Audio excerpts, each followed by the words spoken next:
ముఖ్యంగా ఈరోజు మన రాష్ట్రంలో ప్రభుత్వం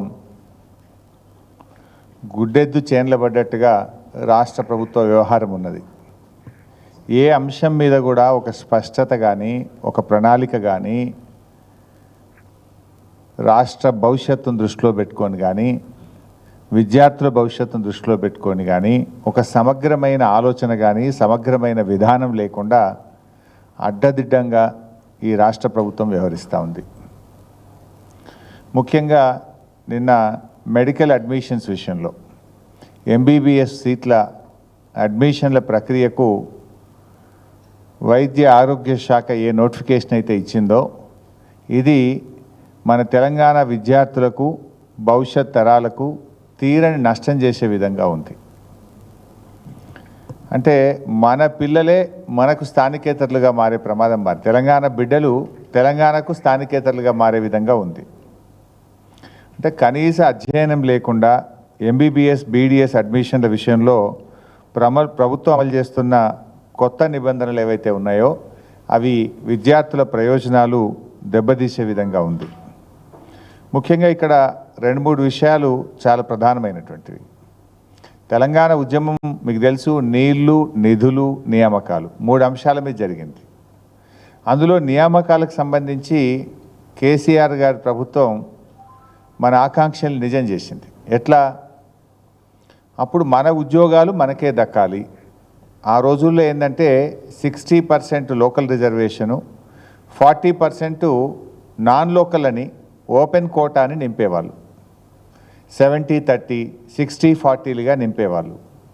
కానీ గౌరవనీయులు కేసీఆర్ గారు చాలా శ్రద్ధ పెట్టి రాష్ట్రపతి ఉత్తర్వుల సవరణ చేసి 95% లోకల్స్కు మన తెలంగాణ బిడ్డలకు ఉద్యోగాలు దక్కే విధంగా రాష్ట్రపతి ఉత్తర్వుల్లో సవరణ చేసి ఇది మనం జీవో నంబర్ 124 2018 సంవత్సరంలో జీవో 124 ఇచ్చాం. ఇందులో దీనివల్ల ఏం జరిగింది?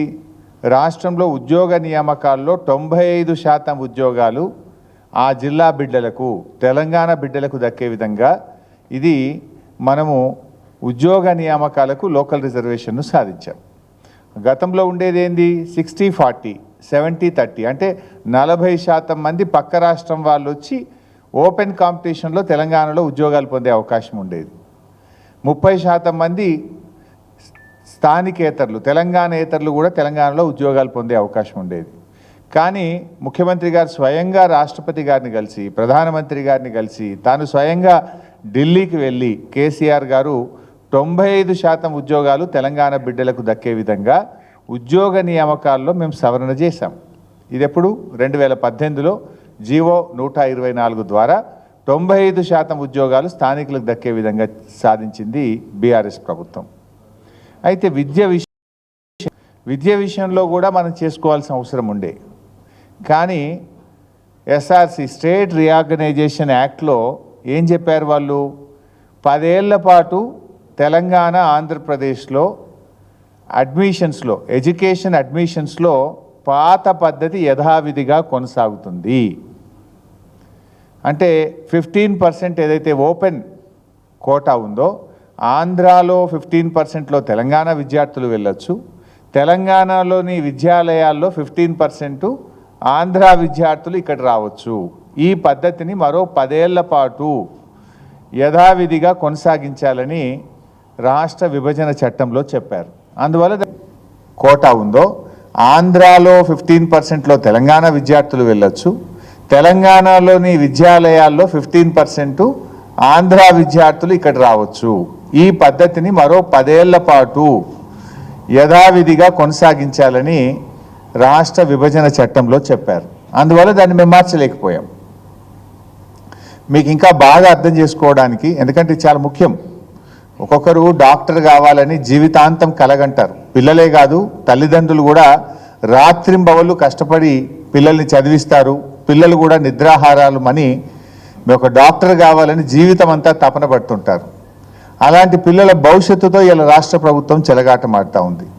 నిజంగా మేము ఉన్నప్పుడు మీకు తెలుసు 2850 ఎంబీబీఎస్ సీట్లుంటే కేసీఆర్ గారి ప్రభుత్వం రాష్ట్రంలో ఎంబీబీఎస్ సీట్ల సంఖ్యను 9000కు పెంచింది. 2850 సీట్లను 10 ఏళ్లలో 9,000 MBBS సీట్లకు పెంచిన ఘనత బీఆర్ఎస్ ప్రభుత్వంది, మా నాయకుడు కేసీఆర్ది. అంటే మేము 3 అంతలు పెంచిన MBBS సీట్లు, 4 అంతలు పెంచాం దాదాపు. అయితే పెంచిన సీట్లు కూడా తెలంగాణ బిడ్డలకే దక్కాలని మేము చాలా జాగ్రత్తలు కూడా పడ్డాం.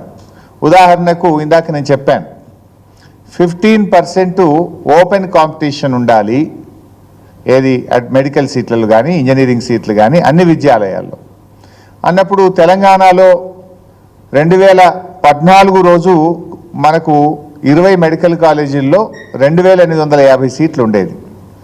2,850 సీట్లు అంటే ఒక 280 సీట్స్ ఓపెన్ కాంపిటీషన్లో ఆ పిల్లలు రావడానికి అవకాశం ఉండేది. అందులో అంటే మేమేం చేసినాము,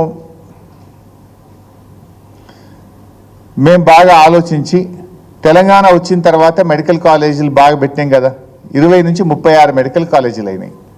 నేను ఆ రోజు ఆరోగ్య శాఖ మంత్రిగా ఉన్నప్పుడు నేను ఒక నిర్ణయం తీసుకున్నాను. తెలంగాణ రాష్ట్రం వచ్చిన నాటికి ఎన్ని మెడికల్ కాలేజీలు ఉన్నాయో దాంట్లో మాత్రం స్టేట్ రీఆర్గనైజేషన్ యాక్ట్లో చెప్పిన ప్రకారంగా 15% ఓపెన్ కోటా పెడతాం. తెలంగాణ రాష్ట్రం ఏర్పడిన తర్వాత మేము పెట్టుకున్న మెడికల్ కాలేజీల్లో మాత్రం ఇవ్వము, మేము 100% మా తెలంగాణ పిల్లలకే ఇచ్చుకుంటాము అని చెప్పి ఆ రోజు నేను ఒక జీవో తెస్తే దాదాపు 520 సీట్లు తెలంగాణ పిల్లలకు అదనంగా దొరికినాయి. అంటే మేము అంత కన్సర్న్తో పనిచేసినాం. గుడ్డిగా అదే జీవో ఫాలో అయితే కొత్తగా రాష్ట్రం ఏర్పడిన తర్వాత వచ్చిన కాలేజీల్లో కూడా 15% వాళ్ళు వచ్చి ఉండేవాళ్ళు. లేలే ఈ విభజన చట్టం పార్లమెంట్లో రాష్ట్రం ఏర్పడే నాటికి ఉన్న విద్యాలయాల్లో రాష్ట్రం ఏర్పడే నాటికి ఉన్న సీట్లకు మాత్రమే 15% అన్రిజర్వ్డ్ కోటా ఉంటుంది తప్ప రాష్ట్రం ఏర్పడిన తర్వాత పెట్టుకున్న కాలేజీల్లో 100% మా పిల్లలకే ఇస్తాము అని ఆ రోజు నేను జీవో సవరించి దాదాపు 520 సీట్లు అదనంగా మన తెలంగాణ పిల్లలకు దక్కేటట్టుగా మేము ప్రయత్నం చేశాం. అదేవిధంగా బి కేటగిరీ సీట్లు ఉంటాయి ప్రైవేట్ మెడికల్ కాలేజీల్లో.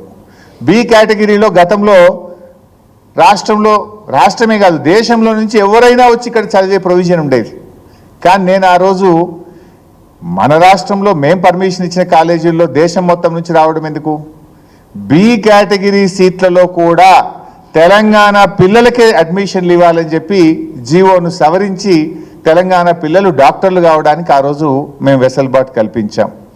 అట్లా 24 ప్రైవేట్ మెడికల్ కాలేజీల్లో బి కేటగిరీలో కూడా లోకల్ రిజర్వేషన్ ఉండాలి, తెలంగాణ పిల్లలకి ఇవ్వాలని చెప్పి మేము తీసుకున్న నిర్ణయం వల్ల ఆ రోజు 1071 MBBS సీట్లు తెలంగాణ పిల్లలకు దక్కినాయి.